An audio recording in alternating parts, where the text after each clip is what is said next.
Dear Heavenly Father, thank you for bringing us all here this morning, Lord. Thank you for the opportunity to be able to gather here in your name, Lord, be able to just sing songs in your name, just worship you, and give everything we have you, Lord. Lord, I pray that just hearts are opened and ears are listening here, Lord, because I really like what I have to say, and I really hope that they can take it to heart and it can be just applied to their lives, Lord.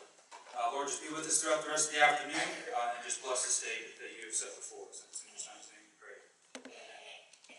Alrighty, guys, so just so you know, we'll be going into a little bit of Joshua chapter 1, verses 1 through 11. So if you want to go ahead and turn there, that would be fantastic. But before I really get into that, though, I want to open up with just a bit of a story. And I'm sure you guys have heard it before, but quite frankly, I'm going to tell it again. So here it goes. There was a story of a certain Christian who got a job at a lumber camp. And this lumber camp had a reputation of being very ungodly and very not Christian-like. Not me, really. And a friend of this guy, hearing that this guy, this Christian character, had been, hired onto this job, naturally was concerned, and he went to say, he said to him, if those lumberjacks ever find out that you're a Christian, they're just going to tear you apart, man. I mean, they're going to give you a really hard time. And so the Christian man responded, he was just like, yeah, I know, but the truth is, I just really need the job right now. I really need the money. And so the next morning, this Christian guy, he left for camp, left for the lumber yard, and eventually, about a year later or so, he came home for a visit. And while he was in town, he met his friend, and his friend asked him, how did it go? Did they give you any grief for being a Christian? Did they give you any trouble? And the man responded, he's like, oh no, not at all, not one bit. Truth is, they never even found out. Well, truth is, while we might laugh at that story, and it's a bit funny when you first hear it, but also, we might just cringe just a little bit, because it hits a little close to home.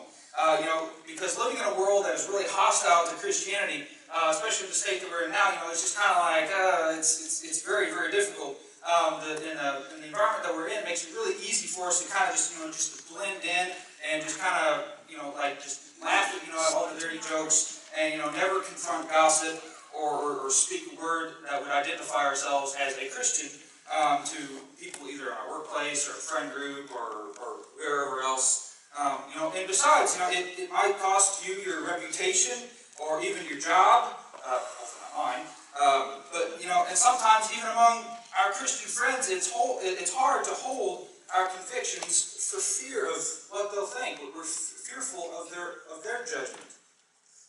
And, that's why here, I'm going to bring up another story here for you briefly, but it's a story of Joseph of Arimathea. Joseph of Arimathea is the man who buried Jesus, just for those of you who don't know. There's a lot of Josephs in the Bible. But so no one knows where Arimathea is located, but the designation kind of helps us distinguish this Joseph from other Josephs. And Joseph of Arimathea was a member of the Jewish Sanhedrin, and the Sanhedrin was the body of 70 men who basically governed the religious and civic matters during this time. And it was the Sanhedrin that had condemned Jesus to death on the cross. And although that Joseph had not consented to their plan of action, it is widely believed that he did not quite speak out as vigorously or as boldly as he should have on Jesus' behalf. Excuse me. And John 19:38 tells us that he was a secret disciple of Jesus. He's the one who met Jesus in secret because he was fearful of the Jews. He was scared of what they would think. He was scared of what they would do because he didn't know what would happen, whether he'd be ridiculed or beaten or worse. So he was scared, he was fearful. And his fear had caused Joseph not to take a bold stand for Christ, even though in his heart that he knew that he should have done so. But anyway, so after the fact that Jesus was dead and all of his followers, all of his disciples had gone into hiding, this is when Joseph finally gathered up his courage. It says it there in Mark 15:43. And it also says that he went to Pilate, who was kind of the head honcho at the time. He went to Pilate and asked for Jesus' body so that he could give him a proper burial. And if he had not done this, Jesus' body probably would have been just thrown onto a garbage heap and probably burned or whatever. And it would have robbed us of some of the major proofs of the resurrection that we have today. So we can really thank Joseph for honoring Jesus with the proper burial and for giving us these many evidences. And the neat thing here is that Joseph seemingly had absolutely nothing to gain from doing this at this point in time. And he had everything to lose: his reputation, his seat on the Sanhedrin, and anything else that he might have been doing. Because Jesus was dead, and no one was expecting a resurrection at this time. A lot of people thought they'd been played for fools, and so they were just kind of like, oh, okay. And it would have been just so much easier for Joseph to have simply said, oh well, Jesus was a good guy, he was a good prophet, these sort of things just happen. We'll get him next time. Life must go on. I'll have more influence on my seat on the Sanhedrin if I don't ruffle too many feathers right now. I'll have more influence doing what I'm doing currently if I just, if I don't do the things that I'm about to do. But the truth is, that's not what Joseph said. That's not what Joseph did. Joseph, in spite of all the risks, Joseph came out of hiding and took a really strong stand for Jesus by providing him with a proper burial, which was incredibly important to these people in this day and age. They kind of valued cleanliness to an extent, and being buried in a tomb and prepared was another sign of cleanliness. But also, if you did not have the money, you couldn't afford to be put in the tomb, but you would have been rather either just put in the ground somewhere random, or you would have been, as we just mentioned earlier, thrown on some sort of heap and burned or just tossed aside or whatever. So this was a really big deal that Joseph did this to begin with. And so when we think of this story, we see Joseph's courage, we see his bold stand that he took for Christ at the end there. And it's a really great story. It just kind of makes you feel good. It's encouraging to hear. And Joseph, he isn't really labeled as like a spiritual giant. We kind of hear that term tossed around, spiritual giant, with some of the major characters of the Bible. And he's not really labeled as one of them, but he definitely is a quote-unquote spiritual giant in this moment right here. And furthermore, I want to take a look at another spiritual giant that we all know and love, and we talk about quite often. That spiritual giant is Joshua. So I'm going to read from the book of Joshua, chapter 1, verses 1 through 11. So if you guys aren't already there, go ahead and turn there. But I'm going to go ahead and read it for you. Starting in verse 1. After the death of Moses, the servant of the Lord said to Joshua, son of Nun, Moses' aide, Moses, my servant, is dead. Now then, you and all these people, get ready to cross the Jordan River into the land that I am about to give to them, to the Israelites. I will give you every place where you set your foot, as I promised Moses. Your territory will extend from the desert to Lebanon, and from the great river of the Euphrates, all the Hittite country, to the Mediterranean Sea in the west. No one will be able to stand against you all the days of your life. As I was with Moses, so I will be with you. I will never leave you nor forsake you. Be strong and courageous, because you will lead these people to inherit the land I swore to their ancestors to give them. Be strong and very courageous. Be careful to obey all the law my servant Moses gave to you. Do not turn from it to the right nor to the left, that you may be successful wherever you go.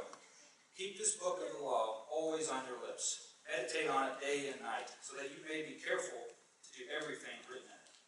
Then you will be prosperous and successful. Have I not commanded you? Be strong and courageous. Do not be afraid. Do not be discouraged, for the Lord your God is with you wherever you go. So Joshua ordered the officers of the people, go through the camp and tell the people, get your provisions ready. 3 days from now you will cross the Jordan here to go in and take possession of the land your God has given you for your own. So anyway, I was telling my students a couple weeks ago that the Old Testament is full of what I like to call live-action examples of what Christ can do in our lives today. So for the example here is that God, He's leading the Israelites away from enslavement from the Egyptians into the Promised Land. Although it took quite a while, it is finally starting to happen. And the example we can get here is that, God works in a similar way in our own lives as well. God takes us from our life of sin and death and punishment, and if we choose to accept Him and His Son, He leads us to the life, or leads us to eternal life and a life of salvation, an eternal life with Him, which is pretty awesome. And this fact here is absolutely amazing, but it's not necessarily what I really want to focus on this morning. But you see, Joshua, being the spiritual giant, he's right there among with many of the other spiritual giants that we talk about. We talk about, Abraham, Moses, Noah, David, Daniel, and Paul, and so on. There's many others that we label as spiritual giants in some cases. And for example, what made these men spiritual giants, or what we know them for as their major acts, was, that the fact that, Abraham, he started an entire new nation. Moses freed the Israelites from slavery. Noah had the ark. David led the nation of Israel, and not to mention battled a ton of personal issues behind the scenes. Daniel survived the lion's den. And Paul wrote like half the New Testament. These men of God did some absolutely incredible things. And the list of characteristics here that these men had in common, these characteristics such as, trusting, faithful, fearless, brave, God-honoring, God-fearing, and so on. But a term that these guys really had in common, and a term that I've mentioned to you guys before, is audaciousness, or just audacious. And as you know, this is what we call our youth ministry. This is what we call ourselves as a youth group. Yeah, I see your hand there, yeah. Be proud, believe it.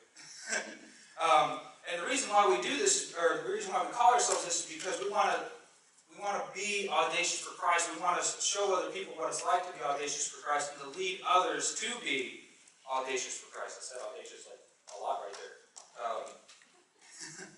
But some of the more examples of what made these men audacious was, for example, we can look at Daniel a little bit more. Daniel, as we know, he had to refuse a king's order. And a king's order in these days was a big deal, because and turning it down was viewed as just stupid and deadly, because king's word at this time was basically law. What they said was law and was written down shortly after, and you could be killed for disobeying it. And that is exactly what was supposed to happen to Daniel. But because of his audaciousness for Christ, because his trust in Christ came through and saved Daniel in the end. And keep in mind, these lions had to be some pretty hungry beasts, considering they were in a cave with one exit and entryway. So, yeah, it's kind of a big deal. But you see, we hear all these stories, and we hear all these awesome, yeah, let's do this. That's really cool. Yeah, boldness, audaciousness, all those really cool terms. Yeah, great. But you see, what I think really our generation, our culture, and the modern church today really lacks nowadays is a boldness for Christ, is an audaciousness. The church as a whole just really lacks that. And too often we see that the slightest inconvenience just turns us off to Christ, and just and we say I don't really want to do His word today. Such and such happened. We just get in our own heads. We make excuses, and we doubt ourselves. We don't have time. That's a big one. We don't have time. We say that we're not smart enough, or we're not cool enough, or brave enough, strong enough. And the list goes on and on and on and on. We can make thousands, hundreds of thousands of excuses. And we let these just petty things get in the way of the big picture that is at stake here. Unfortunately, I fall victim to this too, just as much as anybody else. I have my own insecurities about sharing Jesus to people, and I'm sure you do as well, because it's an intimidating thing, especially in today's culture, as we just mentioned. But the beauty that is here, the underlying beauty here, is that God is with us and helps us conquer those insecurities if we just simply allow Him to. If we just simply have the trust in God and in Christ to do this for us, He opens the doors for us, and all we have to do is just take that next step. Sorry. But, just think about this. Here's some more examples here for you. Think about this. Moses, he had a speech impediment. He had a speech issue. As Exodus 4:10 mentions that. David had an affair, 2 Samuel chapter 11. Not to mention he pretty much committed murder. And all of these, these spiritual giants that we mentioned, that we look up to and adore and even, and praise at times, and we really look into, they had their issues as well. And they had their faults. And the simple answer to that is, that they were human. Just like we are. These men were, in fact, men. They were human. They had issues, just like we do. But the thing that separates these guys from the rest of the pack was indeed their faithfulness and their audaciousness for Christ. It was their willingness to take that next step, to take that leap of faith. And they did this because they understood the second part of Joshua 1:9. I'm going to read that for you again. It says, "Have I not commanded you? Be strong and courageous. Do not be afraid. Do not be discouraged. For the Lord your God will be with you wherever you go." That last part there, let me read it again. "For the Lord your God will be with you wherever you go." And notice here in this passage also that the words be strong and courageous was mentioned like 3 times. And we talked about last time I preached was that if anything is repeated in the Bible, it's probably important.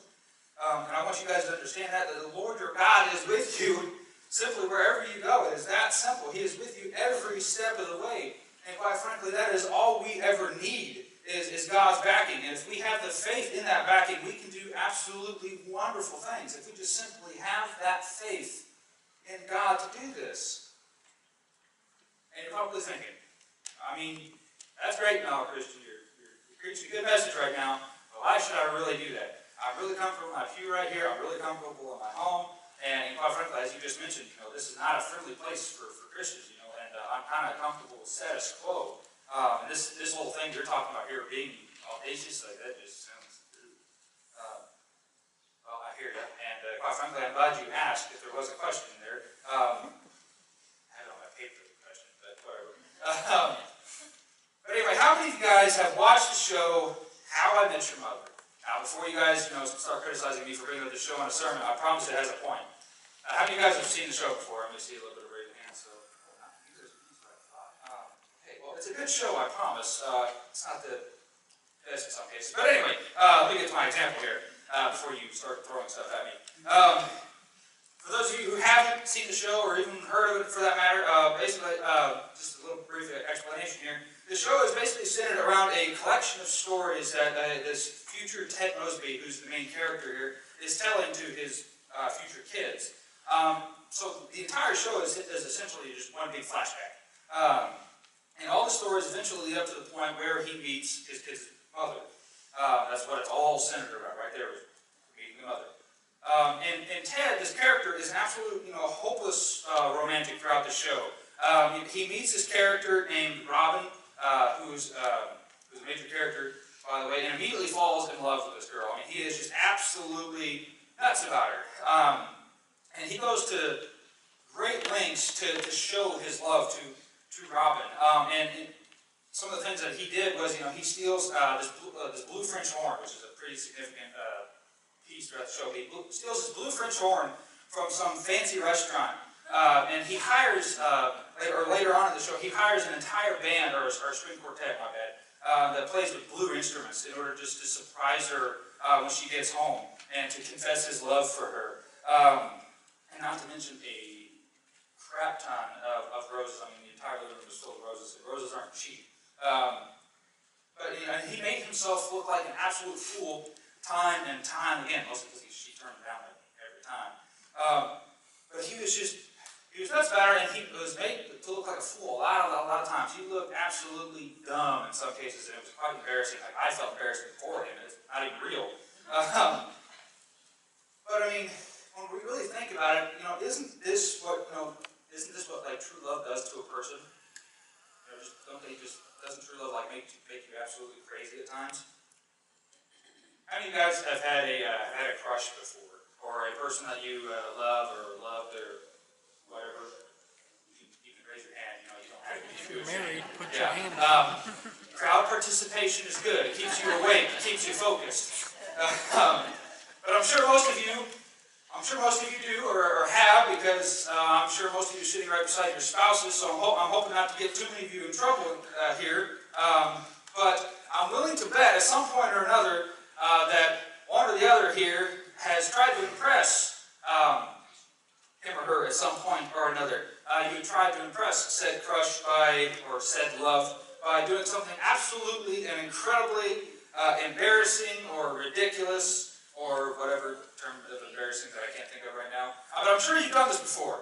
And so if you have this special someone in mind and you just can't get your mind off of him or her, I mean, she or he just drives you absolutely nuts, and she or he is always on your mind. And you want to be constantly just by his or her side, and impressing him or her with or whatever you can possible. I've been there. I've done that. I've done some pretty dumb stuff to impress a girl. You guys don't get the honor of hearing those stories, not right now at least. But anyway, you guys know this feeling. You guys know that this passion, that fire for that person whom you love so dearly. You guys know that feeling. And so I want to ask you guys, simply enough, if we can feel this way about an individual, about another human being, why can't we feel this way towards God?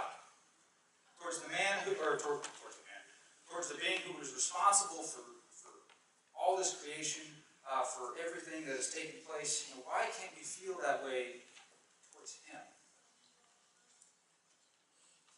You see, this is what being audacious for Christ looks like. It's just being so crazy, stupidly, madly in love with him that you're willing to do absolutely anything for him. I'm sure for those of you who are married or engaged or whatever, that you are willing to do absolutely anything to impress your wife or husband, or to just do anything for them. I'm sure you're willing to do that.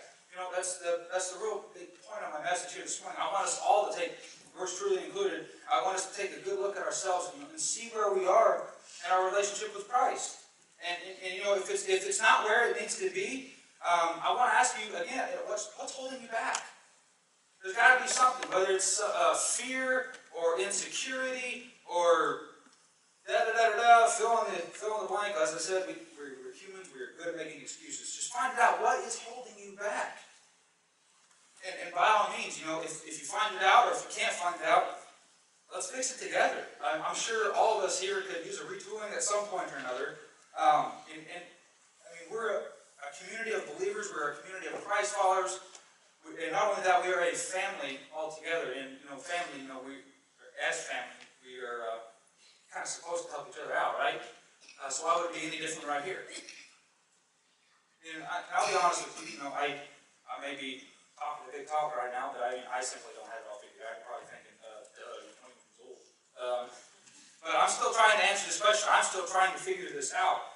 But the truth is, whether you're 21 or 61 or 81 or whatever, I believe that as Christ's followers, if we truly take our relationship with Christ seriously, that we will always be asking ourselves this question. We'll always be keeping ourselves in check. We'll be asking ourselves, where is my love for Christ today?